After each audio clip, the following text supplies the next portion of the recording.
Bien, gracias a la doctora Loja por la invitación. Ahora vamos a continuar hablando de los síndromes aórticos agudos. No tengo conflictos de interés que declarar para esta charla. Los objetivos de esta sesión será primero pues identificar los síndromes aórticos agudos, diferenciar entre la disección, el hematoma intramural y la úlcera aterosclerótica penetrante, que son de forma clásica los síndromes aórticos agudos, aunque algunos autores agregan otros como lo vamos a ver a continuación. Ilustrar sobre todo los puntos clave por imagen que debemos nosotros como radiólogos o como médicos dedicados a la imagen cardiovascular determinar en nuestro informe, que son importantes, puntos claves importantes, y pues entender la utilidad de las diferentes modalidades, aunque bueno, sabemos que la tomografía es el método que más se usa actualmente. ¿Cuál es la utilidad de las otras modalidades en la evaluación de los síndromes aórticos agudos? Como sabemos, pues se conoce a los síndromes aórticos agudos como un grupo de condiciones que involucran la pared aórtica y que tienen manifestaciones clínicas similares. Esto pues son emergencias que ponen en peligro la vida, dado que la importancia de la aorta como un órgano vital. Se ha descrito en varias series que la afección aguda de la aorta tiene un patrón cronobiológico, es decir, hay mayor incidencia en los periodos de invierno, especialmente en diciembre, los días lunes y por la mañana, así que si próximo Nochebuena amanecen el 24, sepan que ese día hay mayor riesgo de una disección. Aquí hay dos causas etiológicas que pueden originar un síndrome aórtico. Primero, pues es el incremento en el estrés parietal, principalmente la hipertensión arterial y el trauma. Esto puede generar un estrés en la pared que origine una lesión intimal o anormalidades propias de la túnica media, como son en las afecciones genéticas, colagenopatías, etc. Se considera que es agudo cuando la presentación tiene menos de 14 días o menos de 2 semanas, subagudo cuando va de 2 semanas a 3 meses, y ya más de 3 meses ya se considera que el evento es crónico.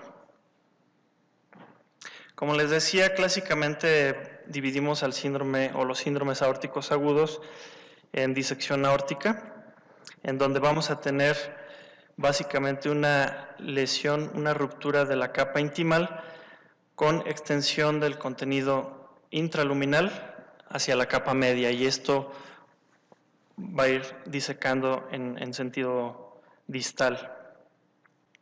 El hematoma intramural básicamente es una lesión de los vasos de la capa media, de la vasa vasorum, en donde no hay una comunicación directa con la luz de la aorta. Vamos a tener, el contenido está aislado, no hay una lesión como tal.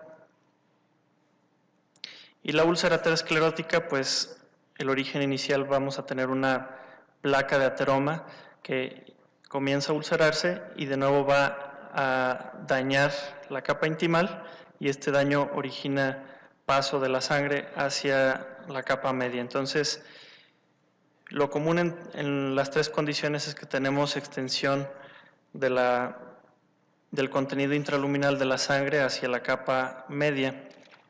Como les decía, algunos autores también consideran la lesión traumática aguda de la aorta y la ruptura neurismática como parte de los síndromes aórticos agudos. Como ya mencionó la doctora Mari Carmen, las clasificaciones de la disección y del hematoma intramural en sí, lo clasificamos en dos tipos según la clasificación de Stanford, que es la más usada y es la que va a tener relevancia en cuanto a la decisión, a la toma de decisión del tratamiento. Básicamente, Stanford lo que nos dice es ¿está involucrada o no la aorta ascendente? Si está involucrada la aorta ascendente, ya la consideramos como una estánfora y entonces el tratamiento tiene que ser lo más pronto posible, dado que conforme pasa el tiempo, pues el pronóstico se va deteriorando. Y el Stanford B lo que nos dice es que no está involucrada la aorta ascendente. Es decir, si tenemos un involucro nada más del arco aórtico y la aorta descendente, se considera un Stanford B.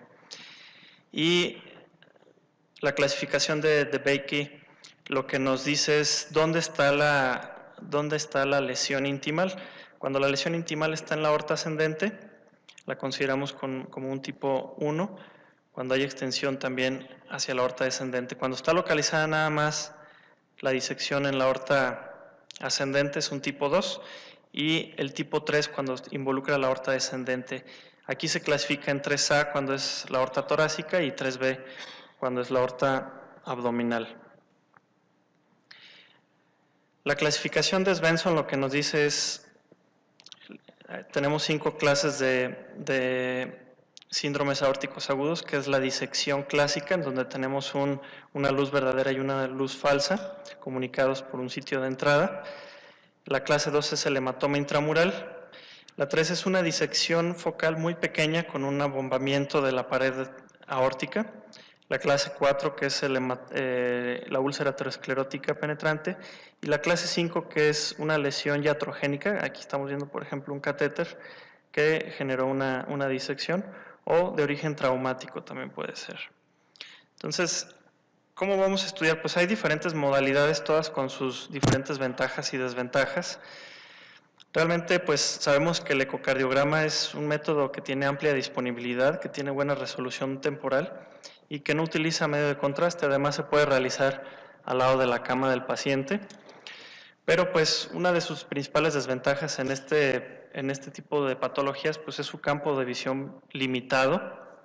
No se puede evaluar de forma correcta toda la aorta.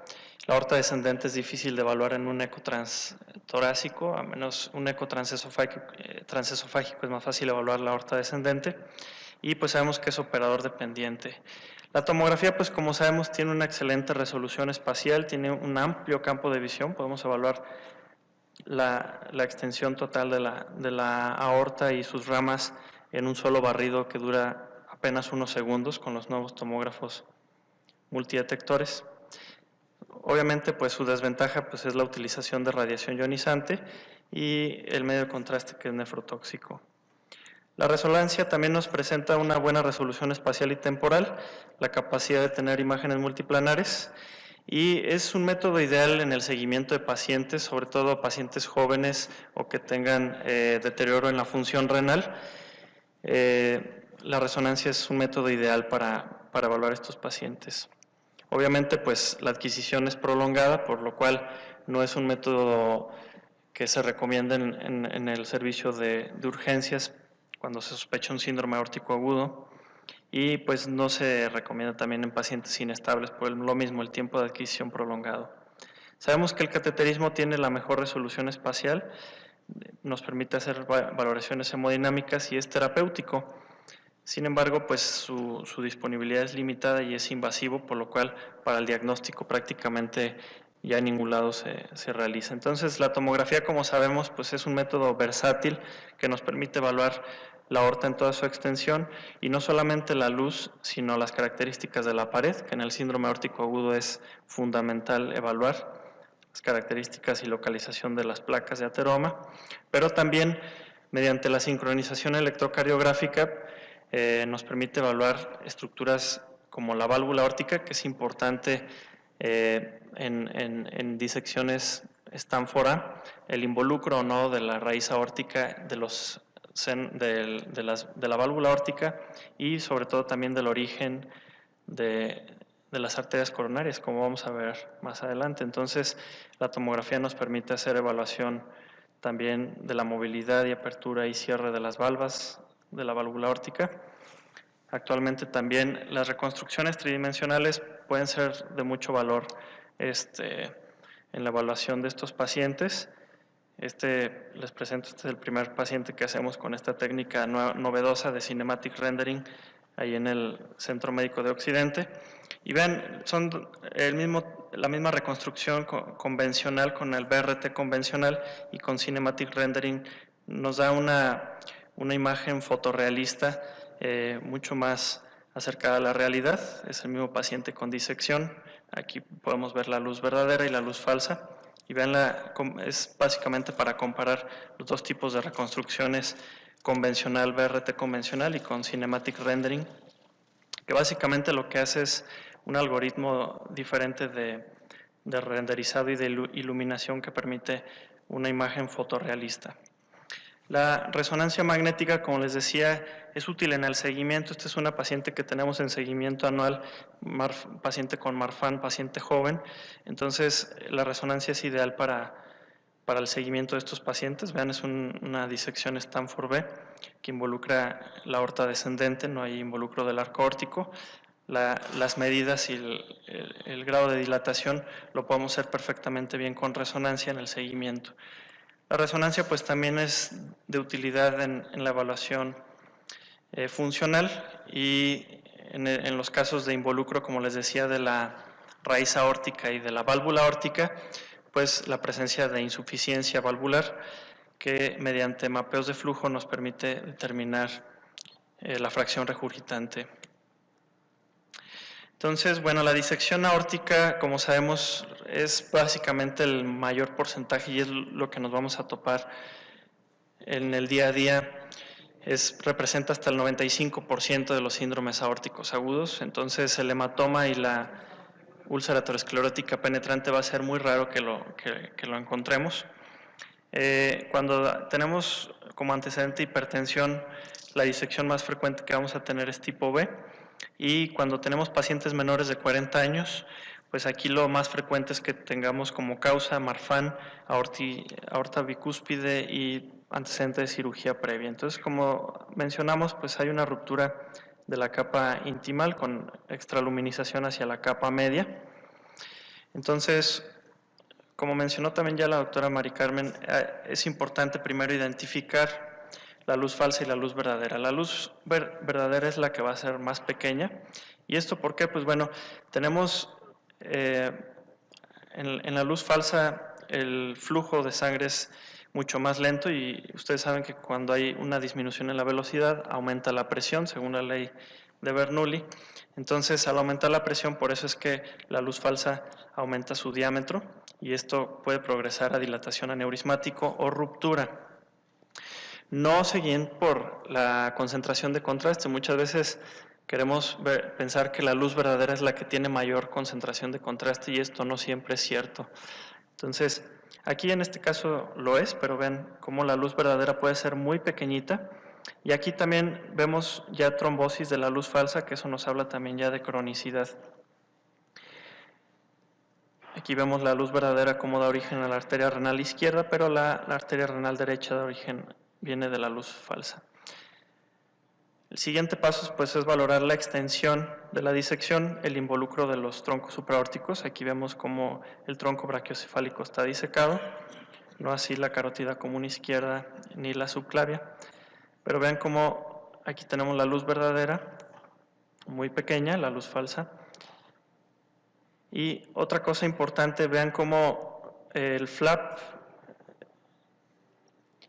tiene esta movilidad asociada al ciclo cardíaco. Eso también nos habla de que es un evento agudo.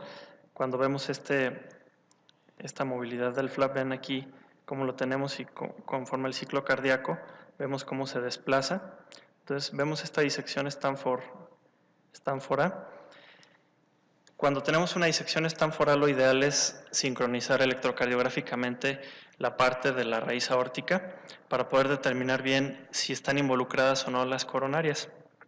Aquí, bueno, este no es un estudio sincronizado, pero podemos ver con precisión que la coronaria izquierda nace de la luz verdadera, que no está comprometida, pero nos queda la duda de la coronaria derecha. Vean cómo alcanzamos a ver su segmento proximal, pero no nos queda claro el ostium.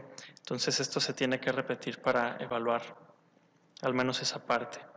Y continuamos distalmente y valorar también el origen del tronco celíaco, la mesentérica, y vean aquí cómo tenemos la arteria renal derecha que nace de la luz verdadera y la arteria renal izquierda de la luz falsa. Vemos una diferencia en la perfusión en la fase córtico-medular de ambos riñones, y la extensión pues tenemos que seguir hasta abajo y evaluar hasta las femorales para ver que no haya extensión. En este caso el flap de disección se extiende hasta la femoral común izquierda. Es el mismo paciente.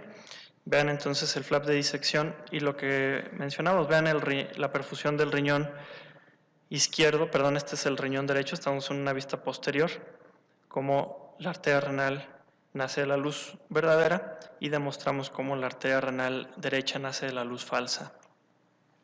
Otro caso similar, pero vean aquí, sabemos que el riñón tiene variantes anatómicas en su irrigación, en sus vasos. Entonces aquí tenemos una arteria iliar accesoria inferior, que esta nace de la luz falsa y por eso vemos este defecto de perfusión en el polo inferior, o este defecto de captación de contraste en el polo inferior del riñón izquierdo, y la arteria renal principal de la luz verdadera. Otro punto importante que tenemos que evaluar en estos pacientes son los sitios de reentrada. Aquí hay que tener cuidado porque los sitios de reentrada son comunicaciones entre la luz falsa y la luz verdadera, pero hay que tener cuidado, por ejemplo, aquí lo que estamos viendo es una calcificación, entonces cuando tengamos duda siempre hay que valorar también la fase simple, que la fase simple siempre está indicada en estos pacientes, pero aquí tenemos sitios de reentrada, por ejemplo, a este nivel, a nivel de la arteria renal izquierda, y otros sitios de reentrada más inferiores.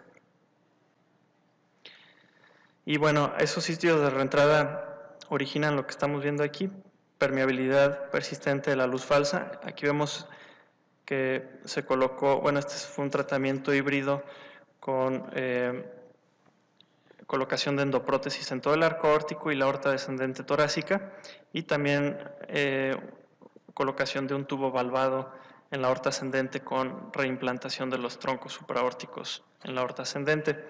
Pero vean cómo sigue habiendo permeabilidad por detrás de la endoprótesis, y hay una compresión extrínseca de la endoprótesis que podemos ver también aquí mediante navegación virtual endovascular.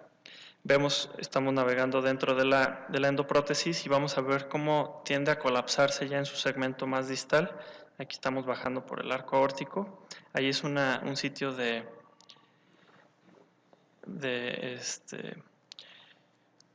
entre dos injertos, y vean cómo va reduciendo su calibre hasta prácticamente dividirse a la mitad. Y continuamos y seguimos viendo en esta parte de acá es el flap de disección. Vemos los vasos viscerales cómo se originan, las arterias renales, y aquí vemos ya la división en arterias ilíacas y la disección se continúa hacia la arteria ilíaca común izquierda. Este es un caso, por ejemplo, en donde es un estudio no sincronizado con electrocardiograma, y lo que les comentaba, la raíz aórtica y parte de la aorta ascendente pues va a tener susceptibilidad de estos artefactos por pulsación, en donde podemos ver estas líneas y no sabemos si esto es o no una disección. Y aquí vemos, ya se repite el estudio sincronizado electrocardiográficamente y vemos cómo es evidente la dilatación de la raíz aórtica, y vemos este pequeño flap de disección que no involucra a los ostiums de las coronarias. Aquí tenemos la coronaria derecha y el flap de disección está solo involucrando ahí el seno de Valsalva derecho. Otro caso similar, un estánfora en donde involucra la raíz aórtica. Este es el estudio no sincronizado que se realizó por la noche. Nos preguntan si está involucrado o no. Aquí vemos el ostium de la coronaria izquierda. La verdad es que es muy difícil o es muy aventurado decir con esta imagen, entonces lo que hacemos es, se repite la adquisición, únicamente la parte cardíaca, y vemos cómo el flap de disección se queda justo por arriba del ostium de la coronaria izquierda. Es otro caso también de disección muy compleja. Vean el involucro es otro estánfora, pero a veces podemos tener flaps muy complejos como los que estamos viendo aquí, en donde ya vemos un segundo flap y nos forma este signo en donde vemos disecciones complejas, donde a veces puede ser difícil determinar la luz verdadera y la luz falsa, pero mediante el seguimiento es más sencillo. Aquí podemos ver cómo se continúan los dos flaps hasta el segmento de la ilíaca común derecha. Otra cosa importante es la diferenciación entre un trombo mural y una disección o una disección con la luz falsa trombosada o un hematoma intramural. Básicamente la disección y el hematoma intramural van a desplazar las calcificaciones intimales y el trombo mural no. Este es un aneurisma de la aorta descendente con trombo, pero vean cómo no hay una disección como tal. Bueno, creo que estamos sobre el tiempo, vamos a irnos un poco más rápido. Como les mencionaba, el hematoma intramural, la tomografía simple nos va a ser de utilidad porque vamos a ver este signo creciente hiperdenso que permanece con la misma densidad en la fase contrastada. La úlcera aterosclerótica, pues vamos a tener una placa de ateroma, generalmente son placas no calcificadas que son más vulnerables a la ulceración. Comienza una ulceración como lo estamos viendo aquí, progresa a ruptura de la íntima con extensión a la media, y esto puede progresar a una disección o una ruptura, que a veces pueden ser rupturas contenidas y formación de pseudoaneurismas, o ser catastróficas. Otra cosa importante ya para terminar es la valoración de las endofugas. Actualmente este tipo de pacientes se tratan mucho ya con terapia endovascular, con colocación de endoprótesis. Entonces es muy importante que los seguimientos que hagamos a estos pacientes, que se recomienda que sea de inmediato después de la hospitalización, al mes, a los 3 meses, a los 6 meses y después anual. Entonces la evaluación de endofugas es muy importante. Tenemos el tipo 1A en donde es proximal al flujo, es decir, esta es la endoprótesis y hay paso de medio de contraste por fuera de la endoprótesis en sentido proximal. La 1B es distal. La 2 es retrógrado, es decir, a través de vasos de ramas mediante flujo retrógrado. La 3 es una fractura o ruptura de la endoprótesis. La tipo 4 es por porosidad del material del injerto, que ya supuestamente todos los vendedores de esto dicen que ya no existe el tipo 4. Y el tipo 5 es una endotensión en donde no podemos demostrar por imagen la endofuga, pero en los controles seguimos viendo que hay extensión o crecimiento del aneurisma. Entonces aquí tenemos un ejemplo de una endofuga tipo 1B, donde vemos que la pared del stent no está bien adosada a la pared de la aorta y vemos que hay paso de contraste a este sitio. El tipo 2, vean la utilidad de la adquisición simple, en donde después del contraste vemos que hay contraste en esta parte posterior. Vemos que a través de las arterias lumbares hay paso de medio de contraste. Una ruptura del stent en una endofuga tipo 3. Y algo que es muy importante es la exploración tardía. Este es un paciente con datos de ruptura aquí de un aneurisma ya tratado. Vean, tenemos la endoprótesis y en la fase arterial vean cómo tenemos el contraste únicamente dentro de la endoprótesis, pero no sabemos qué es lo que está pasando acá afuera. Entonces, al hacer una exploración 1 o 2 minutos después, vean lo que ocurre. Tenemos contraste fuera y el mismo paciente, más o menos el mismo corte. Vean, si tenemos nada más únicamente la fase arterial que hacemos habitualmente en las angiotomografías, pues no vamos a ver nada acá afuera. Y vean cómo ya tenemos contraste en este paciente con endofuga y que lamentablemente falleció después de esta adquisición. Entonces, bueno, en conclusión, el diagnóstico de los síndromes aórticos agudos debe hacerse lo más pronto posible. La tomografía es el método idóneo en la evaluación de estos pacientes. Se requiere una evaluación minuciosa de todas las ramas aórticas para determinar si están o no involucradas o si dependen o no de la luz falsa o luz verdadera. Y la angiografía invasiva debe dejarse solo para tratamiento, ya no para diagnóstico. El seguimiento por imagen es imperativo para detección temprana de las complicaciones, como mostramos. Y sería todo. Muchas gracias.